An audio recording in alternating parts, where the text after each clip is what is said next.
What's up, guys? It's Matt and Andy from Subtle Asian Traits. And today we're so excited to be interviewing the cast of the Paper Tigers. Hey, guys! What up? What up? What's up? What up, boy? What up, Australia? I've been trying to get there for a minute. Y'all got some beautiful people over there. I want to come. You gotta come, man. It's been waiting for you. Congratulations on the huge success of the movie. It's received some great reviews, 98% on Rotten Tomatoes.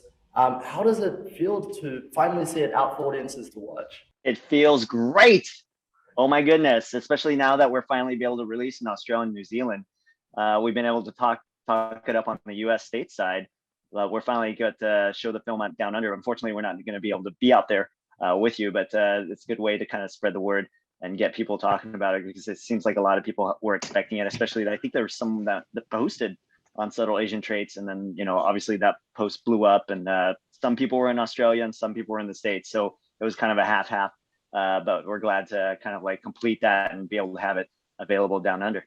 I know the whole team worked so hard to get this movie off the ground, like a massive Kickstarter campaign, and it was like the biggest movie campaign in 2018 for Kickstarter as well. Tell us a bit about the journey of raising the funds of this film, and how did it feel to finally get it across the line? Yeah, it's been a while. For our core team, we've been all at it for many years. I guess all told, for me, it's been 10 years to get to where we are today, and just really blessed, like you said, to be able to kind of like get this to the finish line. But it wasn't easy by any stretch of the imagination. We were raising funds for a good part of that, and especially through Kickstarter and also through private. We just basically had to figure out a way to raise the money for the movie on our own. Yeah, I personally love the film. I watched it the other day, and Andy did as well, and it was super cool. Like, I think as a martial artist, it was so great to relate to so many things, especially with Sifu and like the respect that you guys had for Sifu. Yeah. And so having so many great moments in the film, do you guys have a personal favorite, and why that part? Making the film is full of memories and challenges. I think it's a general vibe for me, is especially these esteemed gentlemen that you see here from day one in the rehearsals, just seeing them click and hit it off and just start to bond together as the tigers that, on the script, you could start to see it come to life. Lunchtime is like always fun, because I'd walk by their table. They'll be arguing about the great debate of the day. And it could be like greatest basketball dynasty or best rapper, East Coast, West Coast. Like the way they're vibing with each other, there's no way that we could, lose in that sense. And that's what you kind of see come across. Well, just in terms of training, obviously it's so action-packed. Run us through some of your pre-training workouts to prepare for the film.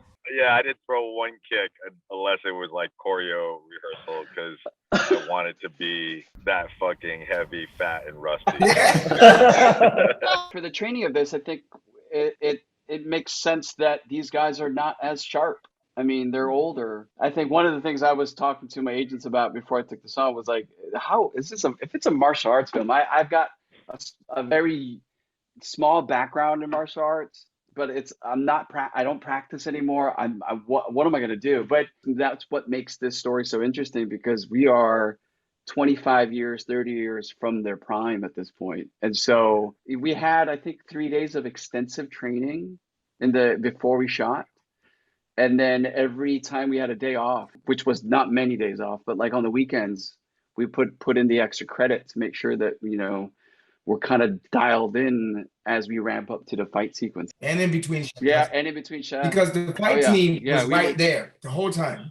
So as these characters are living, they're like adding things into the fight. They're like, oh, because they're starting to see, which is really what excited me about it. Like I've been in a couple of action movies, and I've never seen it approached like the fight is going to be part of the story that this human being is living. The fight will be an extension of himself, not some separate thing that you can't wait to get to, but an extension. And for me, I think that is what catapults Paper Tigers into this realm of like, it's not like any other action film out there. It's It's just different. You've been all in the industry for so long and so many great experiences. How have you seen filmmaking change over the years from, when you guys started till now? For me, it's changing in the sense that the roles are different, but there's still a reflection of that there could be more. What I see that's really positive is that it is going towards a positive direction,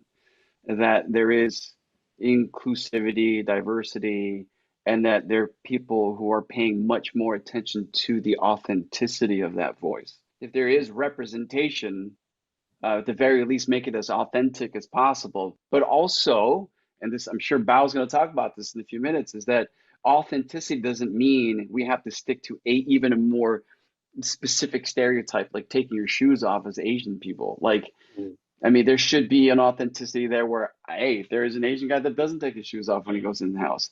And we should have that kind of freedom. And I like that too. It's growing, it's changing, but it's not changing that much. But at the very least, it's going in the right direction. Just to add to that, I mean, look at the story, even with Bao, the producers with this film. The whole point of them going through all this is because, they were trying to make them switch it up and cast white actors for these roles, which for me, I had to educate some of my reps because they didn't want me to do this film because they thought, oh yeah, coming off Milan, all that stuff. I'm like, no, this film, I told them is special. If it would have been the point like, yeah, we don't want you to do it, we're not going to rep you, I would have said, fine, carry your ass, but they're not like that. They heard me, and when the film came out and was so well received, they actually came back to me and admitted like, yo, you were right. We were so wrong on this. This is a very special film. Kind of what Elaine is saying, there is more opportunity. There are more creative people, filmmakers, producers, writers. Not enough. We need more. But it is happening. Is it happening at the speed that we want it to? No, but it is happening. Whereas when I came in the late 80s, it was desolate. There was nothing. For me, what used to carry me through, and I'll give it to Mikel, but was Black actors. Growing up, when I see like, as a youth, like Black actors only playing like the criminals and this and that, but then a turn hit when Sidney Poitier came out, and then just everyone since then, from that to Denzel to Morgan to Samuel Jackson. I mean, you had all these different types of Black role models. And for me, I used to think about that. Who are our role models? And today we do have a lot. We have a lot of great actors out there, and from Sandra Oh to Benedict Wong to Daniel Day. Yes, could it be better? But it's definitely making more headway now. You hear as an actor, you can be overwhelmed by like the majority of what's out there. You can be overwhelmed by it. But every now and then you get an audition. It reinstills your faith in people and in this industry and how it works. It comes in the form of like Paper Tigers, where you're reading it and it's not cliche. The Black guy has a life, a real life force and a connection to the other two people in it. And it becomes a film that's not about color or orientation, but about love and about honor and about respect. And like, you realize that these guys, when you meet them, had to go through all they had to go through to make it possible for you to even read for it. I've heard about, oh, just keep working, it's gonna pop. You hear that till you're blue in the face. Like, and it just never does. And this was like the first time where like some cats I didn't know were in the universe upset with the situation as it was and bonded together and wrote something I didn't even know was being created while I was just kept going. And then it landed on my desk and then I read it and it's like these cats who just aren't following the system. You want change, you got to be part of the change you're talking about. Like, you can't just sit around and let other people step on the nail for you. You want representation, you want to be represented properly, then you step out and do that. And then make sure the story's told right, that you don't have no problem with what's out there in this universe. And that's really what I loved about Bao and this whole scenario. Like, it came to me about the N-word scene.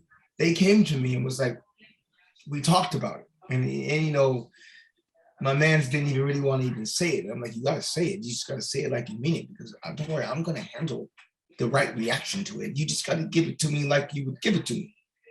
And I just felt like that's the first time I've ever had anybody like really have to be talked into like letting it rip. most people, they just dive right in. And I just felt like that's just typical of the cultures, just built on respect, honor, and love. And somehow this little movie we made with nobody pushing it forward is just bubbling up to the top. It's just finding its way up to the air. And that's what's possible when you got a bunch of believers who don't really give a damn about how everybody else did it.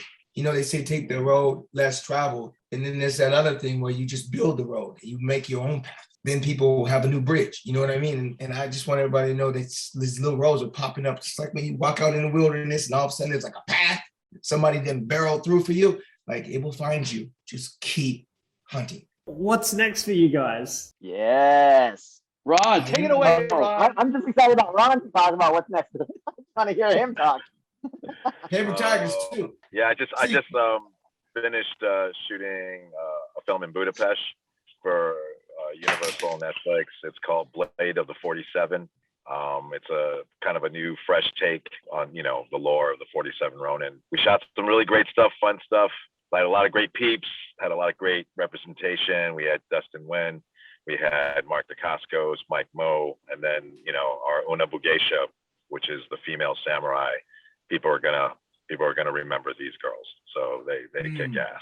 I just finished cooking dinner. That's what I'm looking forward to. Dessert next, right? No, I've got two projects that we shot in the can this year. One is called The Cow with Winona Ryder. So I'm in that. And there's another movie called Stew that's coming out that stars Mark Wahlberg and Mel Gibson that I'm in. That's what I've been cooking up, and God knows what's happening, what's going to happen in 22. We'll see. Hopefully, a Paper Tigers too. That's my energy's leading. We are all willing it to existence for 2022. That's what we're doing. Only if Bao is available, because apparently he's too big time now too, with his whatever directing CBS, whatever. I think it's CBS. I don't know what network it is, but it's something like that. Right, Bao? Good job. I had a project I was working on that I had written myself. That I was in pre-production on, because my son is also an artist, and I didn't want him to go through the waiting to get a story that he could drive his truth out through. So I wrote one. As soon as I got off Paper Tigers, I was feeling very strong. So I'm excited about it because I think that the world needs it, and I'm going to force myself to the forefront of creating and using my own influence and my own money and being part of this change where I'll keep talking about. It's called Young G, so keep your eyes open for it. Hey, it was a pleasure meeting you guys. I hate to check out, but No worries, we gotta Mikhail. get this Thanks so done. much. Happy holidays, Mikhail. Oh Happy man, holidays, love you, Mikhail. Val. Nice to meet you. Love you guys. All right. God bless you. Bao, what you got Bao, next? over to you, Bao. Finish your thoughts. Yeah, so like Lane mentioned, I'm part of the Viacom CBS Directors Initiative this year, so that's going to be exciting. Other excellent directors will be directing a CBS episode coming soon next year, so that'll be definitely on that. But I've got time for other stuff, so we'll be working on some other stuff as well, and hopefully we can announce stuff very, very soon. Amazing. Just as a quick thing to wrap it up, we were thinking if you guys, I know Ron, you're in the car, but if you could teach us your favorite Kung Fu pose. Do you have one? Poison people. Okay, all right, that's it. All right, well, let's wrap it up. Elaine, Ron, Bao, and Mikhail, who's left, thank you so much for joining in. We really appreciate your time, and best of luck with everything moving forward. Take care, guys. Thank you guys for having us. See you guys. Thank you so much. Yeah.